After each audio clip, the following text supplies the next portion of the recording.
ఎవరైతే పుట్టినరోజు జరుపుకుంటూ ఉంటున్నారో వారు తప్పకుండా ఈ వీడియోను సేవ్ చేసుకోండి, 10 మందికి షేర్ చేయండి. జన్మదినం అనేది మన శాస్త్రం ప్రకారం, ధర్మం ప్రకారం జరిపితే ఎలా జరుపుకోవాలనేది ఈ వీడియోలో మీరు పూర్తిగా తెలుసుకుంటారు. జన్మదినం అనేది మనము తిథుల ప్రకారం మాత్రమే జరుపుకోవాలి, అప్పుడే మీకు శ్రేయస్కరము. ఈ జన్మదినోత్సవం రోజు తప్పకుండా అభ్యంగన స్నానం చేసి కొత్త బట్టలు ధరించి మీ తల్లిదండ్రులను పూజించి వారి యొక్క ఆశీర్వాదం తీసుకోవడం అనేది చాలా మంచిది.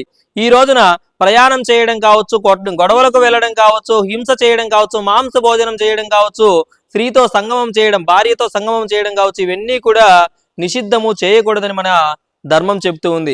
ఈ రోజున కొత్త మొలతాడు ధరించి ఆయుష్ హోమం ధరిపించుకుంటే చాలా మంచిదని మన ధర్మం చెప్తుంది. ఎవరైనా చెడు వార్తలు విన్నప్పుడు, అంటే చావు కబురు కావచ్చు, ఇంకేదైనా పురిటి కబురు కావచ్చు, ఇటువంటివి ఏవైనా అపశృతులు మీకు తెలిసినప్పుడు తప్పకుండా చన్నీటి స్నానం చేయడం చాలా మంచిదని మన ధర్మం చెబుతుంది. ఈ వీడియోను 10 మందికి షేర్ చేయండి. దైవానుగ్రహం పేజీని ఎల్లవెల్లలా ఫాలో అవుతూ ఉండండి. మీ ఇష్ట దైవం పేరు కామెంట్ చేసి వీడియోను లైక్ చేయండి మిత్రులారా.